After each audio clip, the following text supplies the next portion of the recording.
दोस्तों आज इस वीडियो में नोटपैड की हेल्प से बैच स्क्रिप्ट का यूज करके एक सिंक टूल हम बनाएंगे।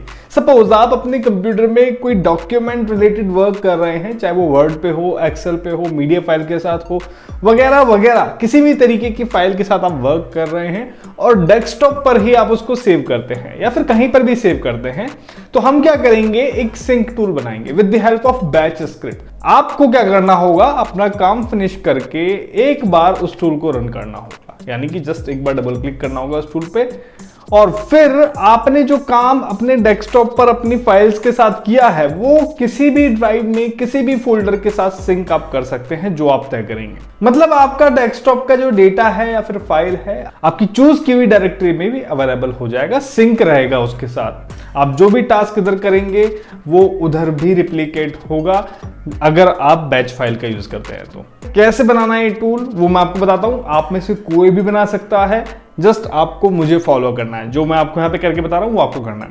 एग्जाम्पल के तौर पे डेस्कटॉप पर मैं यहाँ पे एक फोल्डर बना लेता हूँ जिसका नाम मैं दे देता हूँ यहाँ पे test1 और इसमें एक नोटपैड की फाइल सेव करके रख देता हूँ, ठीक है, जिसमें काउंटिंग में यहाँ पे लिख देता हूँ 1 to 5 तक, 1 2 3 4 5। और ऐसे ही आप कोई भी फाइल जिस पे आप काम करते हैं, एक्सेल हो, वर्ड हो, पावर पॉइंट हो, वीडियो फाइल हो, मीडिया एडिटिंग फाइल हो, कुछ भी हो, वो आप रख सकते हैं। मल्टीपल फाइल भी रख सकते हैं। तो सपोज ये मेरी फाइल है और इस पर मैं रोजाना काम करता हूं। अब मैं चाहता हूं कि ये जो डेटा है मेरे इस फोल्डर का मेरे सिस्टम में किसी ड्राइव में जाके रोजाना अपडेट हो जाया करे, जिससे कि इसकी एक बैकअप फाइल हमेशा रहे और जो काम मैं इस फोल्डर में कर रहा हूं सेम वैसा काम एक बैकअप के तौर पे रहे, चाहे मैं कुछ चीज अपग्रेड कर रहा हूं चाहे मैं डिलीट कर रहा हूं। यानी कि इस फोल्डर का पूरा रिप्लिकेट मुझे एक फोल्डर चाहिए, एकदम मिरर चाहिए, जो मैं यहां पे कर रहा हूं वो वहां पर हो। ओके, अब इसके लिए हम क्या करेंगे, आप जिस डायरेक्टरी में डेस्कटॉप के काम को सिंक करना चाहते हैं आप उस डायरेक्टरी में जाएंगे और किसी भी नाम से एक फोल्डर बना लेंगे। ठीक है, सपोज मैं F ड्राइव में जाता हूं और एक फोल्डर बनाता हूं test2 के नाम। अब फोल्डर बनाने के बाद हम बाहर आ जाते हैं इन सब जगहों से। अब आपको नोटपैड ओपन करना है और नोटपैड ओपन करके आपको स्क्रिप्ट लिखनी है। छोटी सी स्क्रिप्ट है, बहुत ज्यादा बड़ी नहीं है, 2 लाइन की स्क्रिप्ट है। सबसे पहले तो आपको @ecof लिखना है, क्योंकि हम बैच स्क्रिप्ट यूज कर रहे हैं तो @ecof यूज करेंगे सबसे पहली लाइन में। ये मैंने आपको कई बार बताया हुआ है और बैच स्क्रिप्ट के काफी सारे वीडियोस, पूरी प्लेलिस्ट बना रखी है, ठीक है, 50 से भी ज्यादा वीडियोस होंगे जिनको आप यूज कर सकते हैं। तो यहाँ पे आपको उसके बाद दूसरी लाइन में यूज लेना है रोबो कॉपी कमांड का। ओके, रोबो कॉपी कमांड की हेल्प से हम ये टास्क कंप्लीट करेंगे। उसके बाद एक स्पेस देंगे और यहाँ पर आप सोर्स फोल्डर का पाथ यूज करेंगे, यानी कि जिस फोल्डर में आप अपना काम करेंगे ना उसका पाथ यहाँ पे यूज लेंगे। अब पाथ कैसे लेंगे, आप जो भी फोल्डर है आपका उस पर शिफ्ट के साथ राइट क्लिक दबाएंगे तो यहाँ पे एक ऑप्शन मिलेगा आपको कॉपी एज पाथ का। कॉपी एज पाथ पे क्लिक करेंगे, डायरेक्ट आप पाथ कॉपी कर लेते हैं और जस्ट यहाँ पे आपको पेस्ट कर देना है। ओके, देन इस पाथ के बाद आप एक स्पेस देंगे और डेस्टिनेशन फोल्डर का पाथ आपको यहाँ पे लिखना। ओके, तो आपका जो वो ड्राइव जहां पर आपने फोल्डर बनाया, जैसे हमने बनाया यहाँ पे test2 F ड्राइव में, तो हम उस फोल्डर पे जाएंगे और फोल्डर के ऊपर वही शिफ्ट के साथ राइट क्लिक दबाएंगे, उसका पाथ कॉपी करेंगे और यहाँ पे पेस्ट कर देंगे। अब इसके बाद आपको एक स्पेस देना है और स्पेस देने के बाद यहाँ पे आप लिखेंगे /mir। ये इस रोबो कॉपी कमांड का मिरर पैरामीटर है, मतलब ये एकदम मिरर की तरह काम करेगा। इस पैरामीटर की हेल्प से हम एक मिररिंग इमेज क्रिएट कर रहे हैं। अगर सोर्स से आपने कोई फाइल डिलीट करी, यानी कि सोर्स फोल्डर में से आपने कोई फाइल डिलीट करी और फिर इस स्क्रिप्ट को रन करा तो डेस्टिनेशन फोल्डर में भी डिलीट हो जाएगी। कोई फाइल आपने अपडेट करी और स्क्रिप्ट का यूज करा तो वहां पर भी अपडेट हो जाएगी। कोई फाइल ऐड करी और आपने इस स्क्रिप्ट का यूज करा तब वहां पर भी वो फाइल अपडेट हो जाएगी। जो काम अपने सोर्स फोल्डर में करेंगे और इस स्क्रिप्ट का यूज उसके बाद करेंगे तो सेम वैसा का वैसा फोल्डर आपके डेस्टिनेशन पे हो जाएगा, चाहे आप उसमें ऐड करें या डिलीट करें। इसी को कहते हैं सिंक। ठीक है, सिंक में चलेगा। इसके बाद आप एक स्पेस देके यहाँ पे पैरामीटर यूज करेंगे /fft। ठीक है, ये पैरामीटर उस केस में लिया जाता है सपोज दोनों ड्राइव का फाइल सिस्टम अलग अलग है तो वहां ये फाइल टाइम कंपैरिजन को एडजस्ट करेगा। ये क्या काम करेगा, ये रोबो कॉपी कमांड को रिज्यूम रखने के लिए इस पैरामीटर का यूज किया गया है। सपोज ये सिंक मेथड या फिर कॉपी मेथड बीच में ही इंटरप्ट हो जाता है, रुक जाता है, तो ये वापस वहीं से रिज्यूम करेगा जहां पर आपने छोड़ दिया था। उसके बाद एक स्पेस दे के आप एक और पैरामीटर यूज लेंगे यहाँ पे /xa:h। ये क्या काम करेगा, ये हिडन फाइल्स को एक्सक्लूड करने के लिए, यानी कि अगर सोर्स फोल्डर में कोई हिडन फाइल है तो उसको सिंक नहीं करेगा, हिडन फाइल्स को एक्सक्लूड कर देगा।